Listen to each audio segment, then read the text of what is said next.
এখানে কার 500 টাকার নোট পড়ে আছে? এই তো। এই টাকাটা তোমাকে রাখতে দিলাম, তুমি ফেলে দিয়েছো? এই দাঁড়া দাঁড়া। না না, টাকাটা আমার ব্যাগ থেকেই পড়েছে। এই যে সুযোগ পেলেই পরের জিনিসটা ভাগ বসিয়ে দিতে হয় না? এই দাঁড়া দাঁড়া, তোমরা এই জাল 500 টাকার নোট নিয়ে কেউ ঝগড়া করো না। এটা জাল টাকা নাকি? তাহলে আমার না। ঠিক আছে দাঁড়া। এ ভাই এই, সত্যি কথা বলে, এই জাল 500 টাকার নোট কার? আরে দিদি তো বলছে টাকাটা ওনার ব্যাগ থেকেই পড়েছে। সত্যি কথা বলবি, এই জাল নোটের কারবার কে করে? আমি কিন্তু পুলিশকে ডাকবো বলে দিচ্ছি। হয়েছে তো, কেউ কোনো জিনিস পেলেই তো আমার আমার করতে থাকে। এবার ঠেলা সামলাও। বাবু আর কোনো জিনিস আমার করবো না। তাহলে আর কোনো দিন কোনো জিনিস আমার করবি না তো? না। আমার করলে কিন্তু কেস খাবি। যা। তা ওটা দাও। কেন, এটা কার?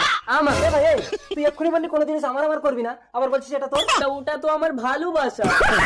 ও স্বামী, তুমি আমার বাস থেকে 500 টাকার নোট বের করে এনে আর এদেরকে ম্যাজিক খেলা দেখাচ্ছো? আসলে এটা আমারই টাকা, একদম আসল। এটা ফেলে দিয়ে পরীক্ষা করে দেখছিলাম টাকার জন্য মানুষ কতটা নিচে নামতে পারে। এই চলো, টাকা দেখলেই কি আমার করতে হয়?